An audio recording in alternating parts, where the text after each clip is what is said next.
తమిళ్ని గమనించండి ప్రియ స్నేహితులారా, భారతదేశ ప్రజలారా. మత కలహాలకి కారుకుడు ఈ కరుణాకర సుగుణ కాదా? రాత్రి కోటాల ప్రార్థనల్లో వావి వరసలు మరిచిన పాస్టర్ షాలిమురాజు పచ్చి నిజాలని చెప్పాడు. తర్వాత రే పాస్టర్ షాలిమురాజ్ తన ధర్మాన్ని తిడితే ఊరుకుంటామా?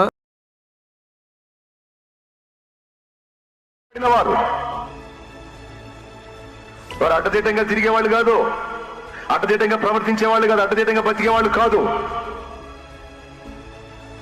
క్రీస్తు రక్తము చేత నీతిమంతులుగా తీర్చబడి నీతిగా బ్రతకటానికి తమను తాము ప్రతిష్ఠించుకున్నవారు. ఇక్కడ గమనించండి, షాలెము అన్న ఏ మాటల ద్వారాగా ఉద్దేశపూర్వకంగా మాట్లాడాడు? ముందుగా ఆయన యొక్క పలికిన ఆ మాటలు అర్థమేమిటి గమనిస్తే, సుమారు 1800-1900 సంవత్సరముల కింద సెలగులూరిపేట ప్రాంతానికి ఒక భయంకరమైన నేముంది. ఈ సెలగులూరిపేట ప్రాంతము ఒకప్పుడు చిలకల ఊరని, తర్వాత ఇప్పుడు పురుషోత్పట్నముగా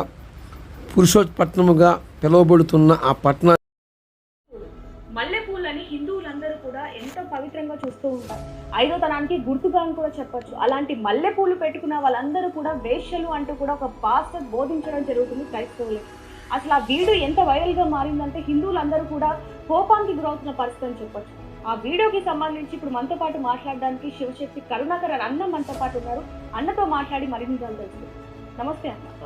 అన్న, ఆ వీడియో మీరు కూడా చూడొచ్చు.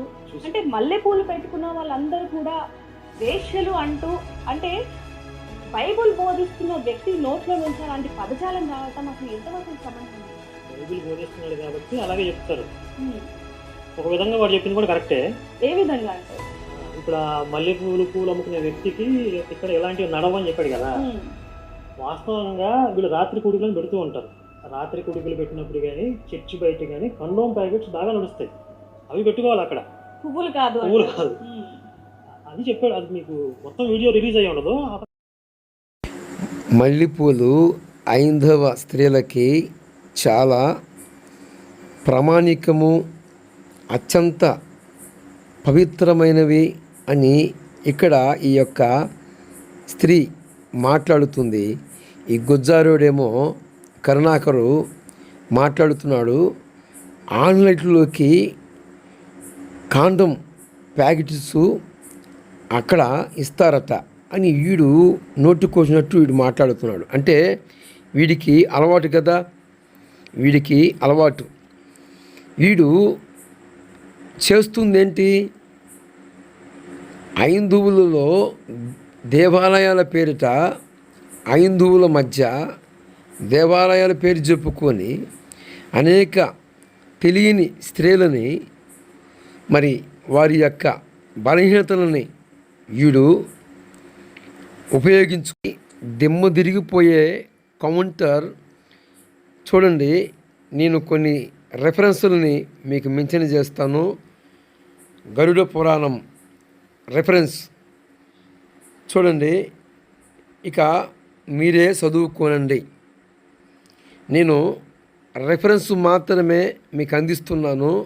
ఎంత నీచంగా ఉన్నాయో, ఎంత మరి ఒక స్త్రీ కూర్చొని దాని గురించి వివరణ ఇస్తే వినలేరు స్త్రీలు. ఈ యొక్క కరుణాకర సుగుణగాడికి ఈ యొక్క ఇస్తున్న గరుడు పురాణములో ఉన్న రెఫరెన్సులు వీడికి తెలియదు. చూస్తున్నారా, అక్కడ రెఫరెన్స్ పడుతూ ఉంది. గమనించండి, 109వ అధ్యాయములో నేను రెఫరెన్సులు మాత్రమే ఇస్తున్నాను. అవి నోటుతో కూడా చదవలేని పరిస్థితి, ఒక స్త్రీకి చెప్పలేని పరిస్థితి. ఎందుకు? ఇదా సాంప్రదాయము? మల్లెపూలు పవిత్రమైనవి, చాలా పవిత్రముగా హైందువులు భావిస్తారు. అని మాట్లాడుతున్నారు కదా. ఇక్కడ ఏమి ఈ యొక్క రెఫరెన్సుల్లో ఉన్న మాటలు ఏం తెలియజేస్తున్నాయి గమనించారా? షాలేము రాజు గారు ఇలాగా పూల గురించి ప్రస్తావించారని తెగ మాట్లాడుతున్నారు కదా. నేను ఇస్తున్న రెఫరెన్సుల్ని చదువుకున్నారు కదా. చూడండి, స్త్రీలకి పూలు సువాసన చూస్తేనే కామము వస్తుంది అని అక్కడ రాయబడి ఉంది 36వ శ్లోకములో. నేను ఇప్పుడు మీకు చూపిస్తున్న స్క్రీన్ పైన 36వ శ్లోకం గమనించండి. ఇలాంటి మాటలని మనము చెవులారా విన్నప్పుడు అందరూ స్త్రీలు అలాగనే ఉంటారా అని అక్కడ చెప్పకనే నేను ఇచ్చిన రెఫరెన్సులు చెబుతున్నాయి. అలాగనే అందరూ స్త్రీలు ఉంటారా? ఇది నిజమేనా? ఇది వాస్తవమేనా? మీరే గమనించాలి. అలాగనే ఇక్కడ ఇదే ఈ మాటలు స్త్రీల దగ్గర చదవగలుగుతారా? చదివితే వారు చదివిన వారిని ఎలా వారు బలిత పూజ చేస్తారు, ఎలాగా చెప్పులతో కొడతారో తెలుసా? ఏమండి చూడండి, సంస్కృతి అని భారతదేశంలో ఉన్న మన యొక్క సంస్కృతిని పాడు చేస్తున్నారని ఎంతసేపుండా దేవుణ్ణి బిడ్డలు క్రైస్తవుల మీద పట్టడమే కానీ. ఏమండి ఇక్కడ చూడండి, ఇంకొక రెఫరెన్స్ మీకు ఇస్తున్నాను, గమనించారా? స్క్రీన్ పైన నేను మీకు రెఫరెన్సులు చూపిస్తూ ఉన్నాను.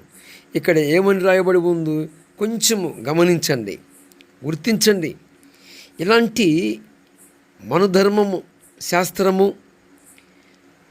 మనుధర్మ శాస్త్రముల్లో ఏమి రాయబడి ఉన్నవి, ఏమి రాయబడి ఉందో మీకు నేను రెఫరెన్స్ ఇస్తున్నాను. తర్వాత ముందు చెప్పిన భాగంలో చెప్పిన మాటలని స్త్రీల దగ్గర చదవలేని పరిస్థితి.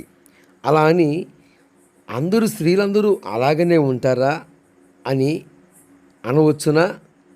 అనరాదు. ఐందవ స్త్రీలైనా, ముస్లిం స్త్రీలైనా, క్రైస్తవుల స్త్రీలైనా అందరూ అలాగ లేరు. చాలామంది పరిశుద్ధులు ఉన్నారు. చాలామంది వారి జీవితాన్ని చాలా రకాలుగా కాపాడుకునే వాళ్ళు ఉన్నారు. అలాగనే దైవ సేవకుడు షాలేం రాజు గారు కూడా తన చర్చిలో ఉన్న వారికి ఆయన కొన్ని పాఠాలు నేర్పించే ఆ ఉపమాన తరుణంలో పూలు అనే ప్రస్తావన అక్కడ వచ్చింది. ఈ పూలు అనేది షాలేం పాస్టర్ గారు చెప్పిన దాంట్లో ఏమన్నా తప్పు ఉందా? ముందు నేను ఇచ్చిన ఆ చాలా చాలా కోపం వచ్చిన విషయం ఒకటి ఉందిరా ఇక్కడ. అది నువ్వే రాసారు కర్రోడా, నువ్వే పెట్టావు పోస్ట్. అదేంటంటే భవ్య నిర్మాణం జరుగుతుంది రామ మందిరం అయోధ్య రామ మందిరంలో ఉడతా భక్తిగా ప్రతి ఒక్కరూ రూపాయైనా ఇవ్వాలి అనుకుంటున్న తరుణంలో, ప్రతి ఒక్కరూ రూపాయైనా ఇవ్వాలి అనుకుంటున్నప్పుడు ఆ రూపాయైనా సరే నేను ఇస్తే ఆ నిర్మాణంలో నేను కూడా భాగం అని ఫీల్ అవుతూ ఆనందంగా అందరూ పండగలో ఉన్నప్పుడు ప్రతి ఒక్కరు రూపాయి కూలి పని చేసుకునే ప్రతి ఒక్కరు కూడా 10 రూపాయలు ఇస్తారు. మీ సంస్థ ఎంత ఇచ్చిందిరా? పోనీ అది కూడా నాకు అనవసరం రా, మీ సంస్థ ఎంత ఇచ్చింది అనేది పక్కన పెడదాం. ఒక పెద్ద ఆవిడ రాముడి గుడి కోసం 2 గాజులు ఇస్తాను అని ముందుకొస్తే ఆ 2 గాజులు రాముడి గుడికి ఎవరైనా ఇస్తారు. మా సంస్థ చాలా చాలా ధర్మరక్షణ చేసేస్తుంది, మా సంస్థకి ఇచ్చేయండి, అది మీకు చాలా చాలా పుణ్యం, మీరు చరిత్రలో నిలిచిపోతారు అని చెప్పేసి ఆ 2 గాజులు ఆ ముసలాడి దగ్గర లాగేసుకున్నారు కదరా. ఇంతకన్నా ఆఖరికి రాముడి డబ్బులు కూడా తినేసావు కదరా నువ్వు. ఇంతకన్నా ఇంకేమైనా ఉందారా? సిగ్గు ఇంకేమైనా ఉందరా? రాముడి డబ్బులు కూడా తినేసిన సంస్థ ఏదైనా ఉందంటే మీదే కదరా. వీళ్ళకన్నా దశంభాగాలు ఆలకివ్వడం బెస్ట్ ఏమో ఆలోచించుకోండి. తెలిసిందా? దశంభాగాలు అడుగుతున్నారు ఆన్లైన్ అని చెప్పి వీళ్ళు ట్రోలింగ్ చేయడం వాళ్ళని. సిగ్గు వాళ్ళకన్నా ఘోరంగా వీళ్ళే దండుకుంటా వాళ్ళ గురించి ట్రోలింగ్ చేయడం ఏందో అర్థం కావట్లేదు. సరే, కర్రుడును ఇంకో కొంతమంది 4-5 కలిసి ఎక్కడో 1.5 కోటి పైన పెట్టి ఏదో పొలం కొన్నట్టున్నారే. ఏం పొలం కొన్నారా అయ్యా మీరు? అదేంటది, ఏం తోట కొన్నారు? ములగ తోట కొన్నారా, వంగ తోట కొన్నారా, అరటి తోట కొన్నారా, జామ తోట కొన్నారా, గులాబీ తోట కొన్నారా, లేకపోతే ఏమీదేని అన్ని వేసేసిన ఖాళీ జాగా అది కొన్నారా? ఏం కొన్నారు? బాగానే ఉందా? ఆదాయం బాగా వస్తుందా దాని మీద? ఆ చెడిన విషయంలో ఏదో 80 లక్షలు 90 లక్షల దగ్గర తేడా వచ్చి ఇప్పుడు వేసవి కట్టమనేసరికి సెకండ్ టైం మళ్ళీ ఫండ్ రైజింగ్ మొదలైంది. 1.5 కోటి పెట్టి పొలం 4-5 కలిపి కొని ఆ 1.5 కోటి పొలంకి డబ్బులు బ్లాక్ అయిపోతే ఇక్కడ కట్టాల్సిన 80 లక్షల కోసం సెకండ్ టైం ఫండ్ రైజింగ్ పెట్టినప్పుడు నీకేమైనా బుద్ధి బుర్ర ఉందా? అలా ఆస్తులు సమకూర్చుకోవడానికి మీరందరూ కలిసి ధర్మం అని చెప్పి పేరు పెట్టి డబ్బులు ఇవ్వాలనా? ఎవరికైనా డబ్బులు ఎవరైతే ఫాలోవర్స్ ఎక్కువ ఉంటారో చూసి ఆ ఫాలోవర్స్ దగ్గరికి వెళ్ళి కొంచెం కావాలంటే మీరు మాకు డబ్బులు ఏమైనా ఇవ్వగలరా సహాయం అంటే మేము ఇవ్వలేం అన్నారనుకో, సరే పని చేయండి నేనే ఇస్తా, మీరు నాకు ఇచ్చినట్టుగా మీ పేరు మీద నాకు మాకు చేసి పెంచి ఒక స్క్రీన్ షాట్ పెట్టుకుంటాం, మీరు పెట్టండి అది మేము పెడతాం. ఇది ఇప్పుడు జరుగుతున్న దందా. మార్చేసి దమ్ముందా లేదా సాయంత్రం బార్ చేసే దమ్మేనా? సాయంత్రం ఆఫీసులో డబుల్ ఎగ్ ఆమ్లెట్, అరే 2 డబుల్ ఎగ్ ఆమ్లెట్ వేయండి రా, 2 డబుల్ ఎగ్ ఆమ్లెట్ వేయండి ఏంట్రా ఉప్పు ఎక్కువ వేసావు కారం ఎక్కువ వేసావు అనుకోవడం లేకపోతే ఇంకేమైనా ఉందా? అది పెట్టుకొని కొంచెం బార్లా చేసాడు ఆఫీస్ని. మళ్ళీ చూసేది పెట్టేది అక్కడంతా గీత గురించి బోధలు, గీతాసారం. వీళ్ళు గీతాసారం పక్కన పెట్టి తర్వాత గ్రంథసాంగమే అంతను.